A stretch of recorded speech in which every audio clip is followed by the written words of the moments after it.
अस्सलाम वालेकुम, कैसे हैं आप सब? होपफुली सब ठीक होंगे और खैरियत से होंगे। तो आज मैंने इस व्लॉग स्टार्ट किया है मॉर्निंग के टाइम से, यानी कि अब्दुल सुभान के स्कूल जाने के टाइम से। तो आज जो है ना, मैंने फ़्रिज खोला और फिर देखा कि हाय अल्लाह, आटा गूंदा हुआ नहीं है फ़्रिज में। तो बस फिर मैंने जो है ना काम चोरी वाला काम किया। आटा गूंदने की कोई ज़हमत नहीं की मैंने, और फिर ये स्लाइस पड़े हुए थे तो मैंने उन्हीं को जो है ना टोस्ट कर लिया तवे पे, और बस ये हमारा नाश्ता रेडी हो गया था सुबह का। तो सुबह सुबह ना ये वाला ब्रेकफास्ट भी अच्छा लगता है, कभी कभी हर वक्त पराठे अच्छे नहीं लगते। तो वैसे भी ना मैंने रात को सोचा था कि मैं ना आटा गूंद लूँ, लेकिन फिर ना मुझे सुस्ती रात पे हो रही थी कि इतनी सुस्ती हो रही थी। और फिर सुबह मैं फिर भूल गई कि मैंने आटा नहीं गूंदा, और मैं फ्रिज में देखने चली गई। मैं देखो कितनी भुलक्कड़ हो चुकी हूँ। तो यहाँ पे हम दोनों माँ बेटे का नाश्ता रेडी हो गया है, और वहाँ पे एक्स्ट्रा कप जो रखा है चाय का, वो मेरे हस्बैंड के लिए मैंने रखा है। यहाँ पे जो है ना ये आफ्टरनून की क्लिप है। आफ्टरनून में जब अब्दुल सुभान स्कूल से आ जाता है ना, फिर जो है ना वो लाजमी पराठे बनाने होते हैं, क्योंकि फिर हेल्पर भी आई हुई होती है ना, उनको भी मुझे देना होता है पराठा चाय। तो उनको भी साथ में हम खाते हैं ना, साथ में हम तीनों खाते हैं, मैं, अब्दुल सुभान और मेरी हेल्पर। तो बस फिर मैंने आटा गूंदा, अब काम चोरी नहीं चलेगी। और ऐसे भी ना मॉर्निंग में ज़्यादा जो है ना सुस्ती हो रही होती है, इस टाइम पे इतनी सुस्ती नहीं होती। इस टाइम पे अच्छी खासी नींद पूरी करके उठे हुए होते हैं, तो सारा कुछ सही से हो जाता है। और आज फिर छोटू सिलेंडर पे खाना पकाना पड़ेगा, क्योंकि बड़े सिलेंडर पे गैस ख़त्म हो चुकी है। और मेरे हस्बैंड को ना बड़ी कोई सुस्ती होती है, कहते हैं कि ना मुझे ना दिल नहीं करता कि मैं जाऊँ और बड़ा वाला सिलेंडर लेके भर के आऊँ, छोटे वाले को यूज़ कर लिया करूँ। तो इसमें ना सिलेंडर पे रोटियां बड़ी जल रही होती, मुझे बिल्कुल मज़ा नहीं आता। तो आज मैंने बनाना है बीफ का सालन, और ये मोस्ट इजी होता है इसको बनाना। तो मुझे ना बीफ पकाना बहुत इजी लगता है, बहुत ज़्यादा ना सुकून का काम होता है। बस सारा कुछ एक साथ मिक्स कर दो और फिर चूल्हे पे चढ़ा दो और फिर अपने कामों पे लग जाओ। लेकिन ध्यान रखना होता है, मेरे से अक्सर जल जाता है। तो यहाँ पे मैंने जितनी भी चीज़ें मुझे ऐड करनी थी वो सब डाल दिया है। मैं पता नहीं क्या क्या बोले जा रही थी, तो मैंने आपको बता नहीं पाई कि क्या क्या डाला है मैंने।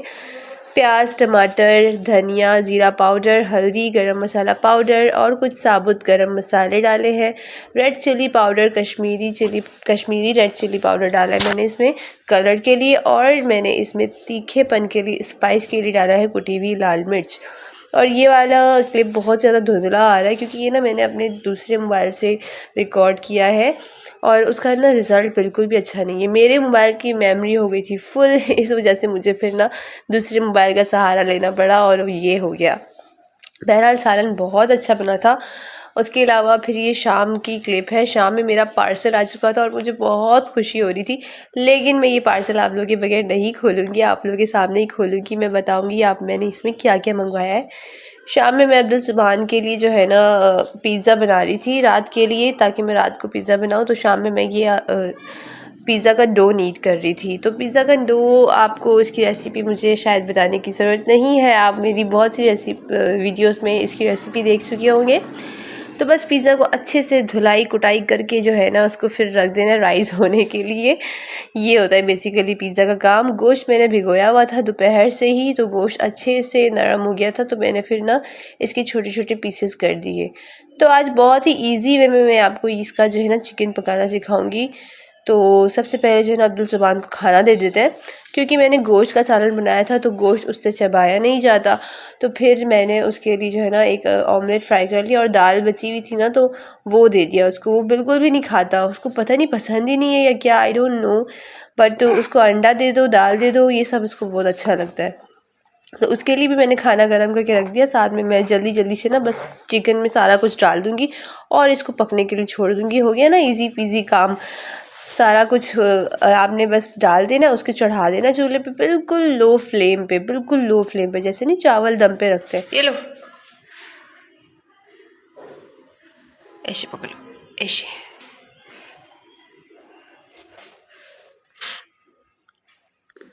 खाओ, गुड बॉय। तो बस अब थोड़े से काम रह गए थे, और साथ साथ जो भी बर्तन निकल रहे थे वो भी मैं धोती जा रही थी, और बाकी बर्तनों को भी अपनी जगह पे रखती जा रही थी, क्योंकि ये वाले काम जमा हो जाते हैं ना, फिर बहुत ज़्यादा काम ऐसा लगता है कि पड़े में। तो साथ साथ ना ये भी कर लेना चाहिए जब चूल्हे पे खाना पक रहा हो, दम पे हो, तो फिर तो यहाँ पे एक और काम रह गया था, यहाँ पे मेरे ट्यूशन के बच्चे जा चुके थे और फिर यहाँ जो गंदगी मची हुई थी वो साफ़ करना था मुझे। और आज फाइनली तकरीबन 12-13 दिन बाद ना ये बलून्स थोड़े थोड़े छोटे होने लगे, तो मैंने निकाल दिए इन सबको। इन बलून्स से ना बड़ी कोई खूबसूरती आई हुई थी रूम पे, बट एटलीस्ट हर चीज़ का एंड होता है, तो इसका भी आज एंड हो गया। अब्दुर्रहमान छोटा वाला चाहिए, छोटा वाला चाहिए, छोटा वाला निकाल के दो, ये वाला ये वाला ये वाला निकाल के दो। हाँ तो सारे ले लो ना। उई अब्दुर्रहमान, इधर देखो इधर देखो। उई इतने सारे बलून। ये कौन सा बलून है?